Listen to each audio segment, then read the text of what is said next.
Shalom Bapak Ibu Saudara, perkenalkan saya Catherine, ya saya istri Pak Boar. Mungkin kalau saya usahakan agak singkat ya, soal cerita hidup saya cukup panjang. Bapak Ibu Saudara, saya memasuki 7 tahun pernikahan ya. November ini 7 tahun pernikahan, tapi kami belum dikaruniai anak. Dan ada begitu pergumulan yang sangat panjang bagi saya dan suami. Di tahun 2020 setelah kita 2 tahun menikah, saya menikah tahun 2018, bahkan belum ada 2 tahun ya, karena kita menikah 2018 tuh di akhir tahun bulan November. Sampai tahun 2020 tuh kan belum ada momongan ya, terus kami periksa semua dan hasilnya itu mengatakan bukan hanya saya aja yang punya masalah, tapi Pak Boar juga ada masalah dalam, dua-duanya sama-sama bermasalah dalam segi kesuburan. Dan tahun 2024 kemarin saya operasi, ini belum ditampilin nanti aja ya.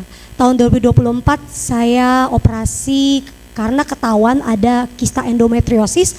Sebelum tahun 2024 bulan April itu saya nggak tahu sakit saya apa, gitu, belum jelas sakitnya itu kesuburannya apa, karena diperiksa di seluruh dokter Kediri, saya sudah ke Malang ya. Keliling-keliling lah dokter di Kediri kandungan tuh bilang nggak ada apa-apa Bapak Saudara. Oh bersih kok, udah nggak ada apa-apa. Kistanya yang dulu tuh kista fungsional 3 cm tapi sekarang udah nggak ada.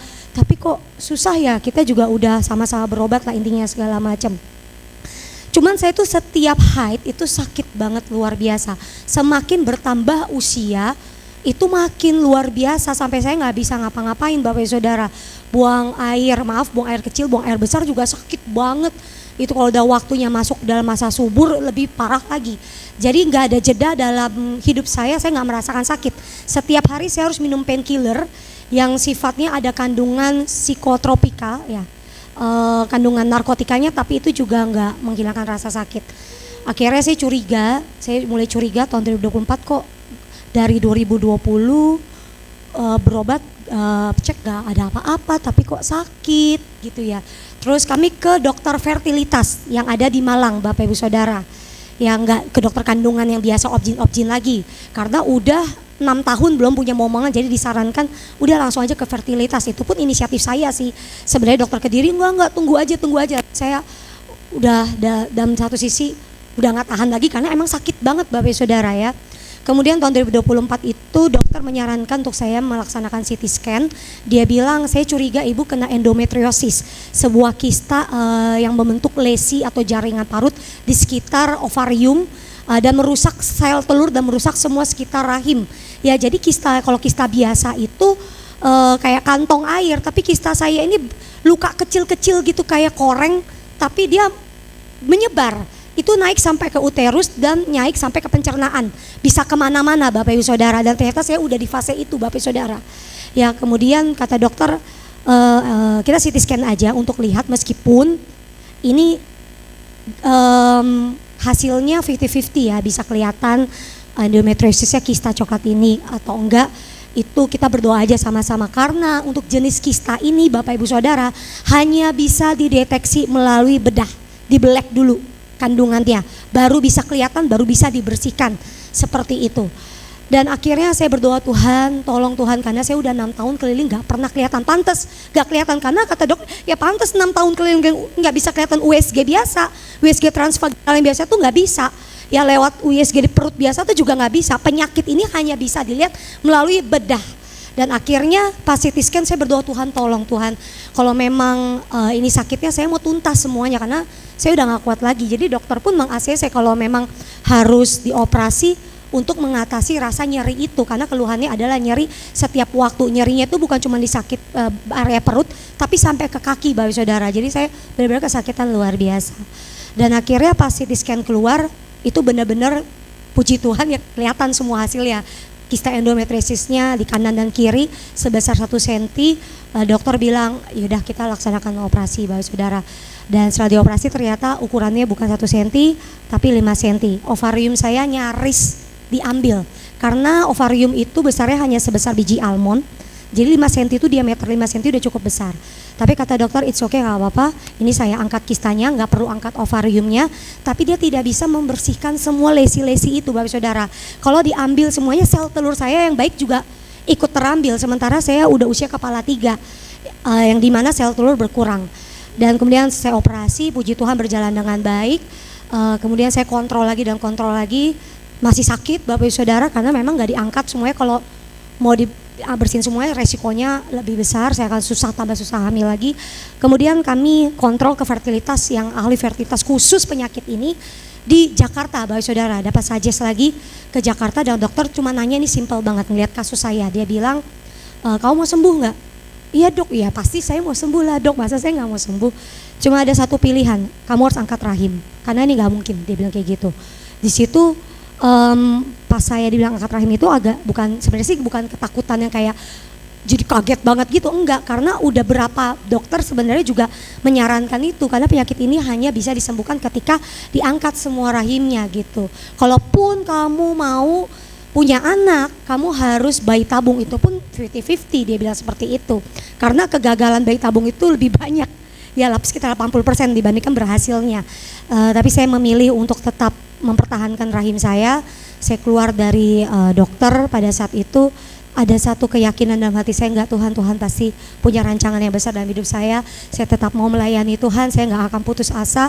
Ya meskipun orang-orang sekeliling saya itu sedih sebenarnya, maksudnya itu yang buat saya, aduh kenapa, saya bawa mama saya pada saat itu waktu diperiksa, mama saya itu kagetnya luar biasa, Bapak Saudara. Karena saya kan nggak pernah cerita sebenarnya keluhan saya sakitnya itu kayak apa, nggak cerita. Loh kok tiba-tiba bisa sampai harus diangkat.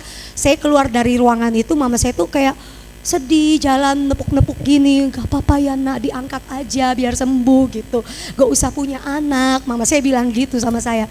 Tapi saya bilang enggak ma, itu ada kekuatan. Saya bilang sama mama saya gini, saya yakin Tuhan tuh gak akan bekerja setengah-setengah dalam hidup saya.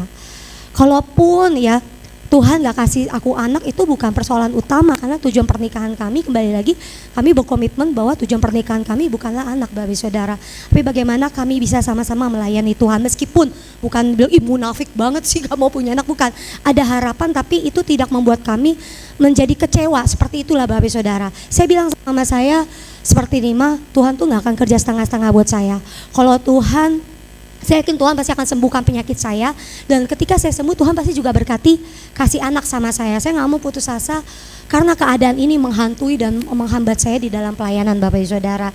Dan akhirnya kami terus maju tetap melayani Tuhan meskipun Tuhan belum sembuhkan sakit saya, Bapak Ibu Saudara, karena mujizat terbesar bagi saya, bagi Catherine, bukan ketika saya doa Tuhan sembuhkan, tetapi ketika saya di tengah-tengah pergumulan yang sangat berat, di tengah sakit saya yang belum sembuh, saya tetap memilih untuk mengucap syukur, saya tetap memilih untuk terus maju, tetap melayani Tuhan. Saya punya excuse banyak sekali, Bapak Ibu Saudara.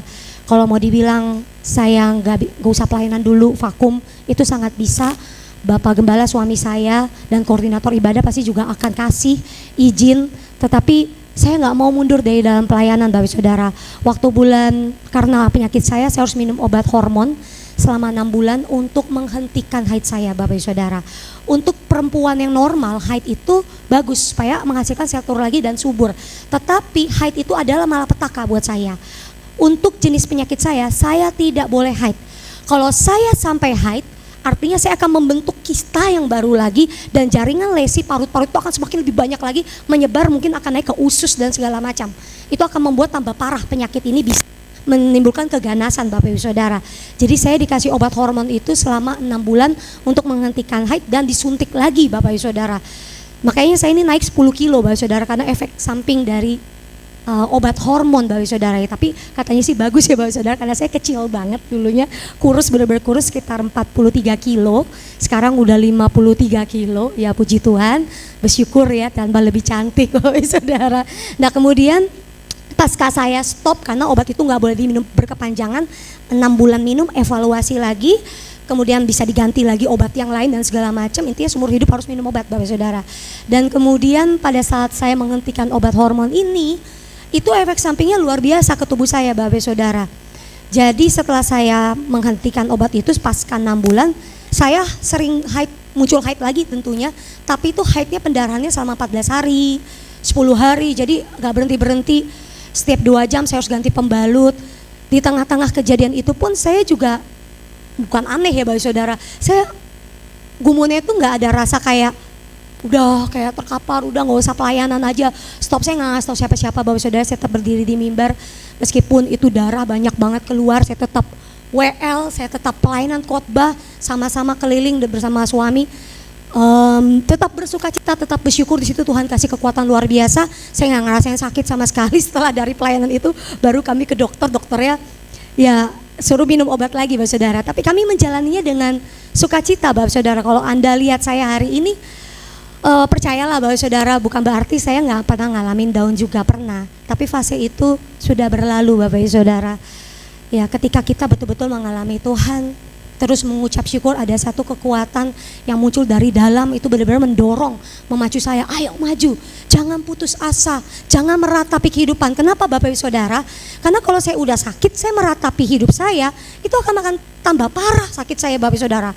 Gak menyelesaikan apapun, jadi saya memilih untuk maju. Dan saya akan tutup juga kesaksian saya Bapak Ibu Saudara.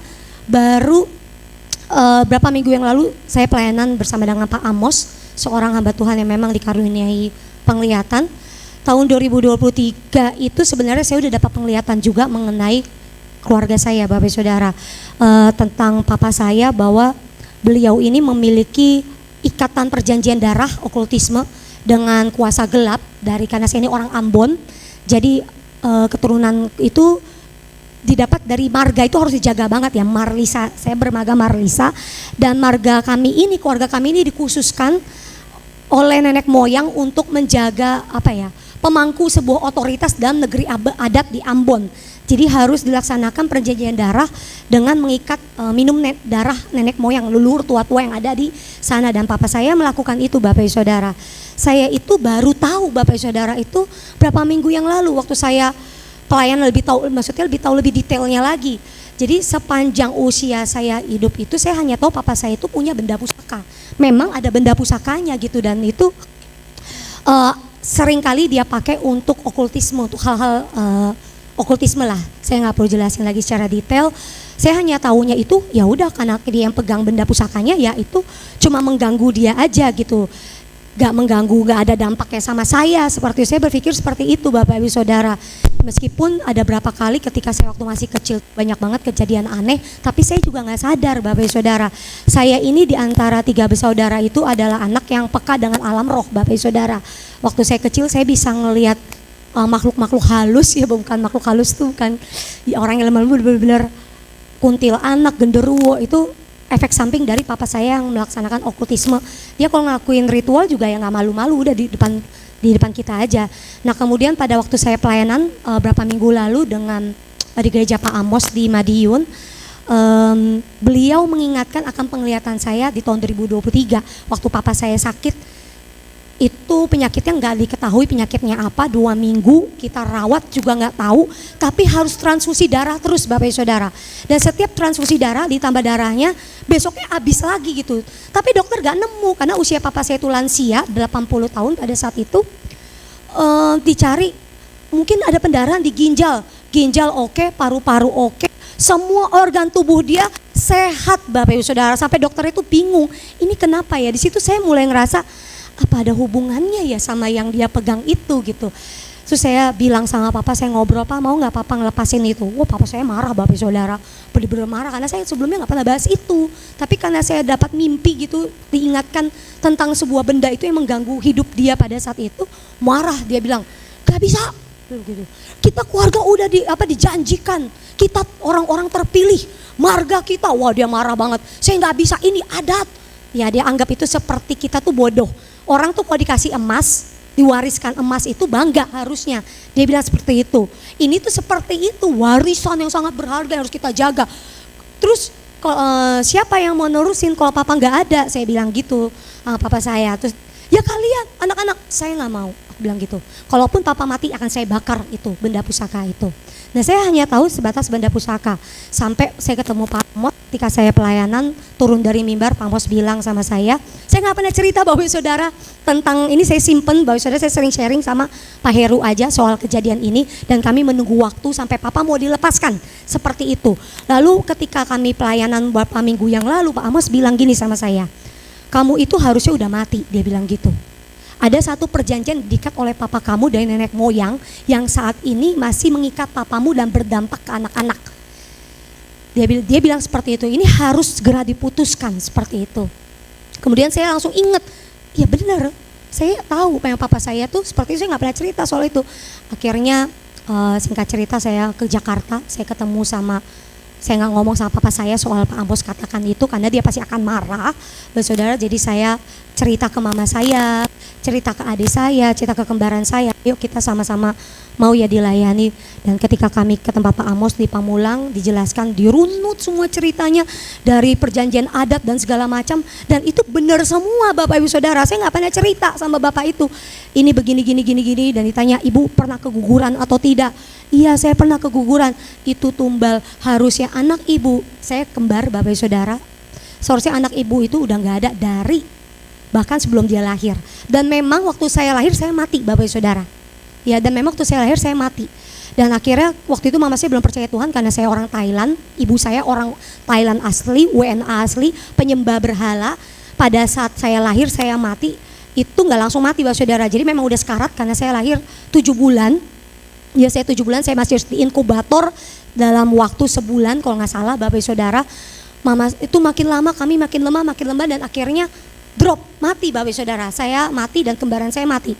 Di situ mama saya teriak-teriak Bapak Saudara, Tuhan yang mana aja, tolong Tuhan hidupkan anak saya. Terus dia teringat waktu kecil sering muter radio Bapak Saudara, bahwa ada satu superhero yaitu Yesus. Dia ingat, dia bilang, Yesus kalau engkau benar-benar superhero, engkau hidupkan anak saya. Dan saya hidup Bapak Saudara. Dan mujizat demi mujizat terjadi meskipun dalam pengiringan masa pertumbuhan saya ada satu sosok iblis yang menghampiri saya pada waktu saya lahir Bapak Saudara. Nah itu adalah sebuah yang sosok penjaga yang diturun-temurunkan. Dan tahun 2024 kemarin waktu papa saya sakit juga menampakkan diri ke adik saya yang bungsu yang hadir saat ini, itu betul-betul wujud asli Bapak Ibu Saudara. Seakan-akan dia bilang iya saya ada, menyatakan eksistensinya seperti itu. Dan akhirnya runut demi runut mulai kelihatan Bapak Ibu Saudara. Memang saya mengalami kejadian-kejadian waktu saya kecil, saya ingat akhirnya di bawah Tuhan flashback.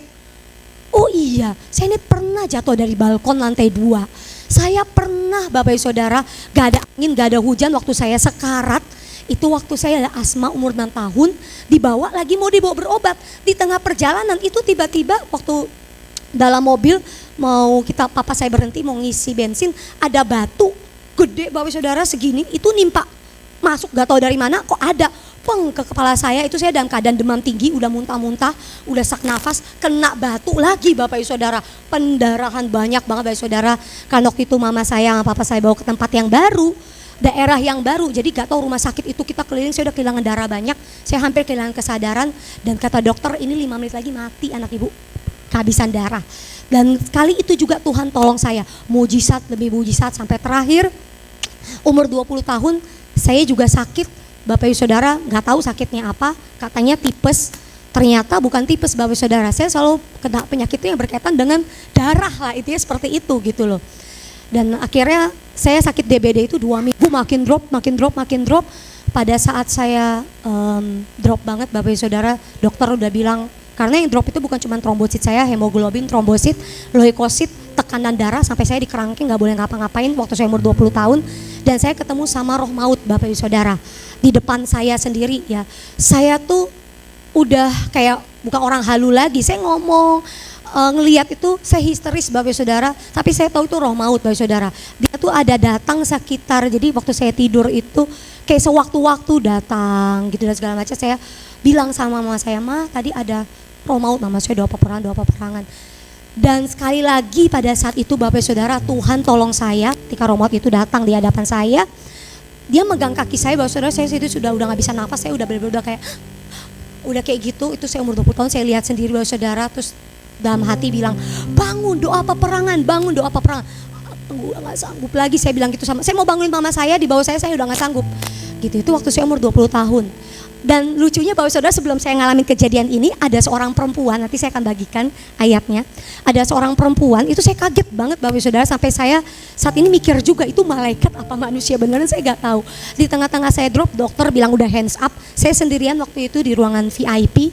Ya, jadi gak ada siapa-siapa. Mama saya pergi ke rumah untuk ngambil baju lagi. Saya sendirian Bapak Saudara.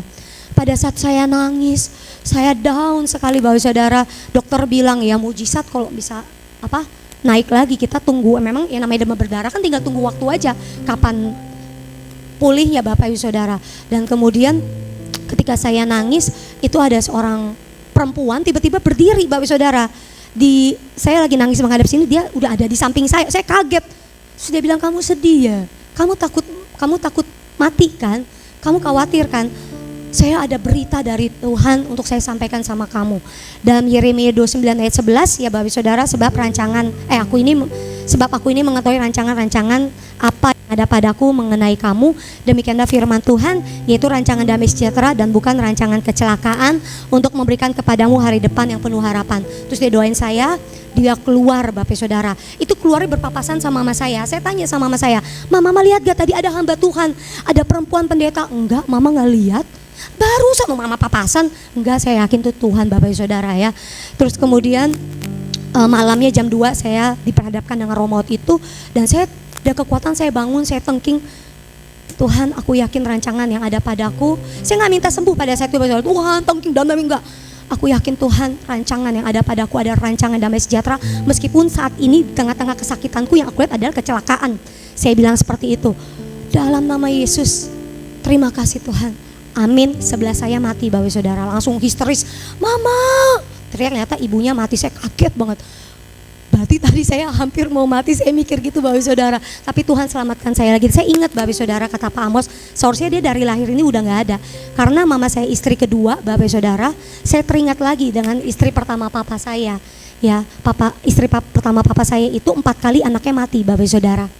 Ya, 4 kali anaknya mati karena keguguran terus. Ya, jadi gak jadi sampai anak yang pertama itu keluarnya juga 5 bulan. Jadi konsepnya itu sama Bapak Ibu Saudara. Selalu setiap mau lahir itu pasti mati. Kata pendeta, ya itu sifat dari okultisme. Dia mengambil darah, meminta nyawa. Karena benda pusaka itu bukan hanya sekedar benda pusaka, tapi benda pusaka itu adalah sebuah perjanjian.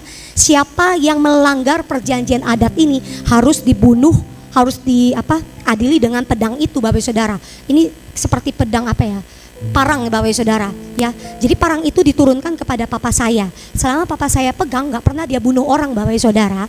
Gak pernah dia bunuh orang yang ada di negeri adat. Jadi dia meminta pertanggungjawab darahnya itu ya dari keturunan, dari anak sulung. Saya harusnya gak ada Bapak Saudara. Saya nangis Bapak Saudara. Saya ingat lagi flashback. Ya emang benar, waktu kecil tuh kejadian aneh-aneh tuh mengikuti saya. Kayak saya waktu kecil tuh saya rasa saya menderita sekali Bapak Saudara. Ya, kenapa saya selalu kayak dikejar-kejar roh maut, mau mati berkali-kali Bapak Saudara. Kejadian aneh demi aneh sampai saya besar, sampai saya menikah sama Pak Boar. Ya, itu gak berhenti gitu. Saya harus doa peperangan selalu gitu. Dan berkali-kali seperti itu kejadian berulang-ulang. Saya gak pernah sadar Bapak Saudara. Saya berpikir pada saat itu dulu Bapak Saudara, saya ini anak paling sial Bapak Saudara. Saya berpikir seperti itu. Saya nggak mengucap syukur waktu saya kecil tuh. Saya kok sakit mulu. Saya sampai ada agenda Bapak Saudara. Masa hidup saya kecil saya bahkan sampai detik ini pasti selalu di rumah sakit. Bener Bapak Saudara. Sampai ada agenda setiap bulan tuh harus sampai tidur di apotek dan segala macam untuk nunggu obat. Ya supaya bisa bertahan hidup. Bahkan kata dokter pun vonis, ya kalau anak ibu hidup paling cuma sampai umur 16 tahun. Ketika saya menyadari Bapak Saudara, saya seharusnya udah gak ada. Saya langsung Tuhan minta ampun. 2 minggu saya Bapak Saudara kayak dijamah Roh Kudus. Saya Tuhan terima kasih. Selama ini saya pikir saya tuh berapa kali mau mati tuh terus Tuhan hidupin lagi tuh kayak cuma ya udah mujizat aja gitu. Tapi yang saya dapatkan adalah begitu tangan Tuhan tuh melindungi saya Bapak Ibu Saudara. Ya dari keluarga saya gak ada yang hamba Tuhan. Tapi Tuhan mempersiapkan saya Bapak Ibu Saudara. Ya saya keluar dari rumah waktu saya umur 15 tahun. Karena orang tua saya tidak menginginkan kami, mereka berdua meninggalkan saya. Saya akhirnya diasuh oleh Bapak Ibu Gembala. Karena gak ada orang yang ngasuh saya. Saya masuk ke sekolah Alkitab yang dulu saya pikir itu juga kecelakaan. Karena saya gak berniat jadi pendeta. Tetapi ketika saya menyadari seharusnya saya udah gak ada Bapak Saudara. Tapi tangan Tuhan melindungi saya dari peristiwa saya kecil. Saya flashback ke Tuhan, akhirnya Tuhan bawa flashback. Ini loh waktu kamu jatuh, aku yang menyelamatkan kamu. Ini loh waktu kamu bertemu dengan roh maut, aku pun yang memulihkan kamu. Ini loh aku yang melepaskan kamu sehingga kamu gak lihat lagi roh-roh gelap, saya dia lepaskan juga. Ini loh aku yang terus mengiring engkau sampai saat ini ya Bapak Ibu Saudara. Ketika engkau operasi, saya udah 3 kali operasi ya, berapa kali saya juga drop Bapak Ibu Saudara. Tuhan menunjukkan juga kali ini mujizat demi mujizat itu bukan kebetulan Bapak Ibu Saudara ya.